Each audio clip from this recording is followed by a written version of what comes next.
നമ്മൾ നേരെ വിഴിഞ്ഞത്തേക്കാണ് പോകുന്നത്. അവിടെ നമ്മുടെ പ്രതിനിധികളായ വിനീഷും ടിൻറ്റുവും ചേരുന്നുണ്ട്. വിനീഷ്, ടിൻറ്റു, എന്തായാലും വളരെ ആവേശകരമായ ഒരു നിമിഷത്തിലേക്ക്, ചരിത്ര ദിനത്തിലേക്കാണ് നമ്മൾ ഇന്ന് നടന്നെടുത്തുകൊണ്ടിരിക്കുന്നത്. നമുക്കറിയാം, ലോകത്തിന്റെ എല്ലാ ഭാഗത്തു നിന്നും ഷിപ്പിംഗ് സേവനം സാധ്യമാക്കുന്ന ഏറ്റവും തന്ത്രപരമായ ഒരു സ്ഥലം തന്നെയാണ് വിഴിഞ്ഞം എന്ന് പറയേണ്ടിയിരിക്കുന്നു. അത് പ്രകൃതിദത്തമായി തന്നെ കനിഞ്ഞനുഗ്രഹിച്ചിട്ടുണ്ട്.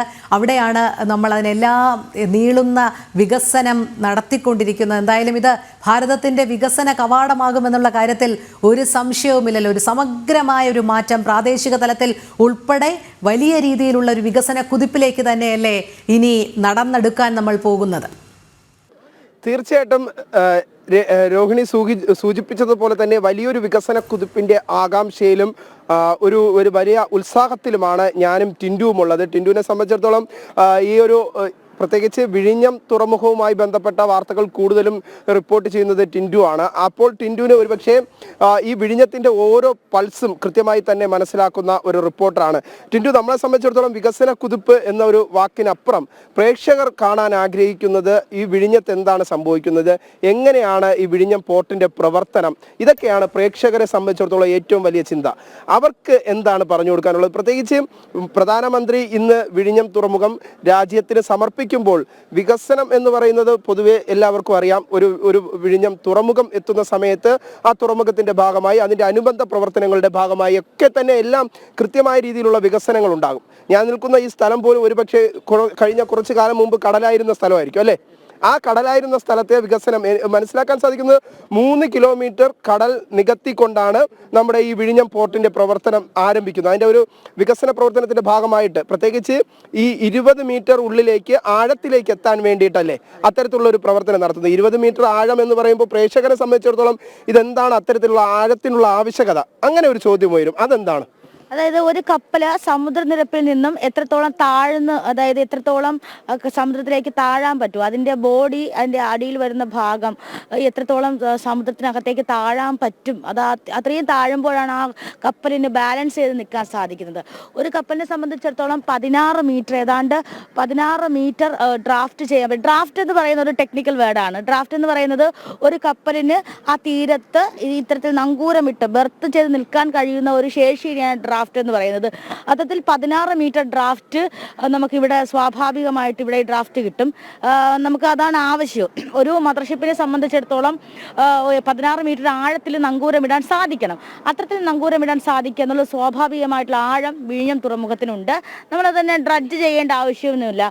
നമ്മൾ ഈ തുറമുഖത്തെ എടുക്കണം. നമ്മളിപ്പോൾ നിൽക്കുന്ന സ്ഥലം കടലാണെന്നാണ് പറഞ്ഞത്. അപ്പോൾ ഇവിടെ കൂടുതൽ ജനങ്ങളെ മാറ്റി താമസിപ്പിക്കാതെ എങ്ങനെ ഈ തുറമുഖത്തെ യാഥാർത്ഥ്യമാക്കി എടുക്കാമെന്നായിരുന്നു ആദ്യഘട്ടത്തിൽ ചിന്തിച്ചത്. അത് തന്നെയാണ് ഇത്തരത്തിൽ കടൽ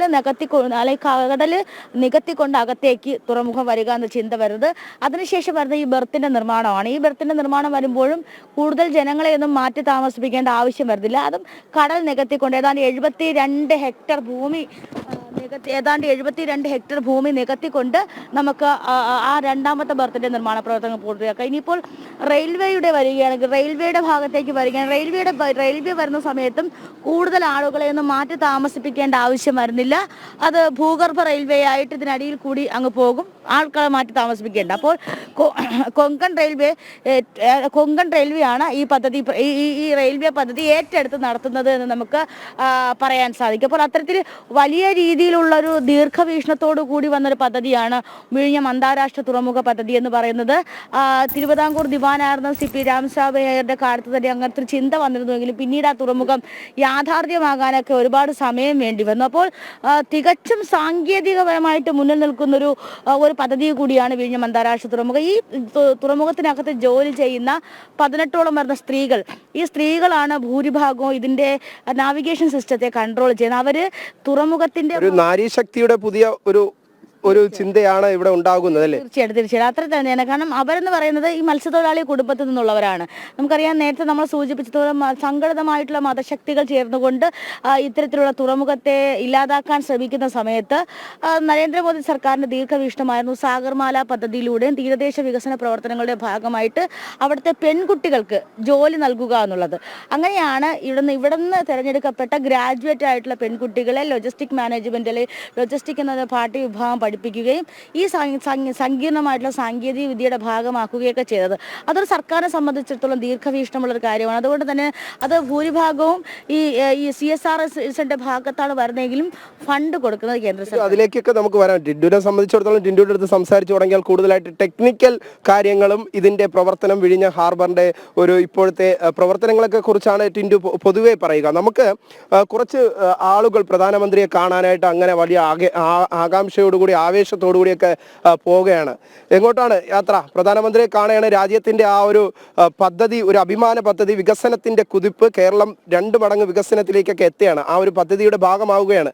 എന്താണ് മനസ്സിൽ തോന്നുന്ന ഒരു ചിന്ത? തീർച്ചയായിട്ടും. കാര്യം കേരളത്തിലെ ജനങ്ങൾ കാത്തിരുന്ന ഒരു ദിവസമാണ്.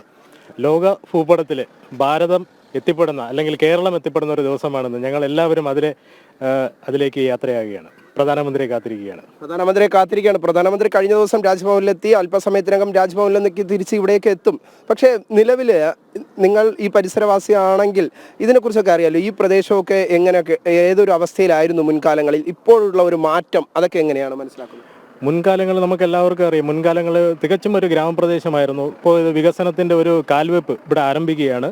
വരും കാലങ്ങളിൽ കൂടുതൽ വികസനങ്ങൾ ഞങ്ങൾ പ്രതീക്ഷിക്കുകയാണ്. തീർച്ചയായിട്ടും വലിയ പ്രതീക്ഷകളാണ് ടിൻഡു ഇവർക്ക് ഉള്ളത്. പ്രത്യേകിച്ച് വികസനം എന്ന് പറയുന്ന ഒരു വാക്കിനപ്പുറം ഈ തുറമുഖത്തെ എടുക്കുമ്പോൾ മറ്റു പല ഘടകങ്ങളുണ്ട്. രാജ്യത്തെ ലോക നിലവാരത്തിലേക്ക് ഉയർത്തുകയാണ് ഈ ഒരു തുറമുഖം എന്ന് പോലും നമുക്ക് വിശേഷിപ്പിക്കാൻ കഴിയും. നമുക്ക് ആ ദൃശ്യങ്ങളിലേക്കൊക്കെ പോകാം അനീഷ. കാരണം ഇവിടെ ഈ പ്രധാനമന്ത്രിയെ കാണാനായിട്ട് ഒരു നോക്ക് കണ്ട് രാജ്യത്തിന്റെ പ്രധാന തുറമുഖം സമർപ്പിക്കുന്നതുമായി ബന്ധപ്പെട്ട ആ ഒരു ദൃശ്യം, അല്ലെങ്കിൽ നേരിട്ട് ഈ ഒരു പ്രധാനമന്ത്രിയെ നേരിട്ട് കണ്ട് രാജ്യത്തിന് ഇത്ര വലിയ സ്വപ്ന പദ്ധതി സമർപ്പിക്കുന്നത് കാണാൻ ഓരോരുത്തരും ഇങ്ങനെ നേരത്തെ എത്തിക്കൊണ്ടിരിക്കുകയാണ്. ഇനി ഇവർക്ക് പ്രവേശനമുള്ളത് ഈ പ്രധാനമന്ത്രിയുടെ വേദിക്ക് സമീപമായി തൊട്ടടുത്ത് മറ്റൊരു വേദി തയ്യാറാക്കിയിട്ടുണ്ട്. ആ വേദിയിലിരുന്ന് അവർക്ക് രാജ്യത്തിൽ, അല്ലെങ്കിൽ പ്രധാനമന്ത്രി ഈ തുറമുഖം രാജ്യത്തിന് സമർപ്പിക്കുന്നത് പൂർണ്ണമായും കാണാൻ സാധിക്കും. വലിയ ആവേശത്തിലാണ് എന്ന കാര്യത്തിൽ സംശയമില്ല. ചേട്ടാ, വലിയ ആവേശത്തിലാണോ ഇപ്പോൾ രാജ്യത്തിലെ പ്രധാനമന്ത്രി? ഇപ്പോൾ തുറമുഖം നമ്മുടെ രാജ്യത്തിന് സമർപ്പിക്കാൻ പോവുകയാണ്. എന്താ മനസ്സിൽ തോന്നുന്നത്? തിരുവനന്തപുരത്തിന്റെ ഒരു അഭിമാനം തന്നെയാണ്. തിരുവനന്തപുരത്തിന്റെ അഭിമാനമാണ്. അതുപോലെ ഉമ്മൻചാണ്ടിയുടെ അഭിമാനമാണ്. ഉമ്മൻചാണ്ടി സർക്കാരിന്റെ വികസനം എന്നാണൊക്കെ പറയുന്നത്. ഉമ്മൻചാണ്ടിയാണ് കൊണ്ടുവന്നത്. അത് വേറെ ആർക്കും നിലവിൽ ഇപ്പോൾ പക്ഷെ ഉയരുന്ന ചോദ്യങ്ങൾ ഇത്തരത്തിലാണ്. പ്രത്യേകിച്ച് ഉമ്മൻചാണ്ടി സർക്കാർ തറക്കല്ലിട്ടതിന് ശേഷം എന്തുകൊണ്ട് UPA സർക്കാർ കേന്ദ്രത്തിൽ ഉണ്ടായിരുന്നപ്പോൾ ആ വികസന പദ്ധതികൾ കൃത്യമായി നടപ്പിലായില്ല? ഏറ്റവും കൂടുതൽ ഉമ്മൻചാണ്ടി സർക്കാരിനെ സഹായിക്കാൻ സാധിച്ചത് UPA സർക്കാരിനാണ്. ആ UPA സർക്കാർ എന്തുകൊണ്ട് നടപ്പിലാക്കില്ല? ഒരേ ഭരണകർത്താക്കളും മാറി വരുന്ന പതിവാണ്. ഇതിന്റെ ബാക്കി അടുത്ത വേറൊരു ഭരണം വന്നാൽ അവരൊക്കെ ചെയ്യാൻ പറ്റുള്ളൂ. ആദ്യം ചെയ്താലും പിന്നെ ചെയ്യാൻ പറ്റില്ല. പക്ഷെ കഴിഞ്ഞ 60 വർഷം പ്രതിപക്ഷവും BJP ഒക്കെ ഉയർത്തുന്ന ഒരു ചോദ്യമാണ്. കഴിഞ്ഞ 60 വർഷം UPA ആണ് കേന്ദ്രം ഭരിച്ചത്. ആ UPA ഭരണകാലത്ത് ഇത്തരത്തിലുള്ള ഒരു പ്രവർത്തനം ഉണ്ടായില്ലല്ലോ എന്ന ചോദ്യങ്ങളൊക്കെ ഉയരുന്നുണ്ട്. അത് പല കാര്യങ്ങളും കാലക്രമേണത്തിൽ വരുമ്പോഴേക്കും നിർബന്ധിതനായതാണ് ഉമ്മൻചാണ്ടി. അല്ലെങ്കിൽ ഉദ്യോഗസ്ഥന്മാർ നടത്തുമായിരുന്നു. ഇവർ 60 വർഷം കൊണ്ട് അവിടെ കേന്ദ്രം ഭരിച്ചിട്ട് ഒന്നും നടക്കാത്ത കാര്യമാണ് ഇന്നിവിടെ ചെയ്തേക്കുന്നത്. അത് ആണൊരുത്തൻ കേന്ദ്രത്തിൽ പ്രധാനമന്ത്രി ആയതുകൊണ്ടാണ് നടന്നത്. അല്ലാതെ നടക്കൂല ഇത്. ഉമ്മൻചാണ്ടി ചെയ്തില്ലേ വേറെ ഒന്ന്. അവർ ഇവിടുത്തെ ഇടതും വലവും കൂടെ ഇവിടുത്തെ മത്സ്യത്തൊഴിലാളികളെ പറ്റിച്ചുകൊണ്ടിരിക്കുകയായിരുന്നു. അതിന് മാറ്റം വന്ന ആണൊരുത്തൻ മുകളിൽ വന്നുകൊണ്ട് ഇവർ അതിനുശേഷവും പ്രശ്നങ്ങളുണ്ടാക്കി. നടന്നില്ലല്ലോ. ഇവിടെ ഇത് ഇവർ നമ്മളെ സ്വപ്ന പദ്ധതി സ്വപ്നത്തിൻ്റെ പദ്ധതിയാക്കി വെച്ചുകൊണ്ടിരുന്നു. ഇടതും വലതും കൂടെ കേന്ദ്രത്തിൽ ആണുങ്ങൾ വന്നുകൊണ്ട് നമുക്കത് സ്വപ്ന പദ്ധതിയായി. അല്ലെങ്കിൽ ഇപ്പോഴും സ്വപ്നത്തിലെ പദ്ധതി തന്നെ ആയിരിക്കുമായിരുന്നത്. ഇത്രയേ ഉള്ളൂ. ഇവർ ഉമ്മൻചാണ്ടി ഒന്നുമല്ല, ഇടതുപക്ഷം ഒന്നുമല്ല, വലതുപക്ഷം ഒന്നുമല്ല. ഇതിന്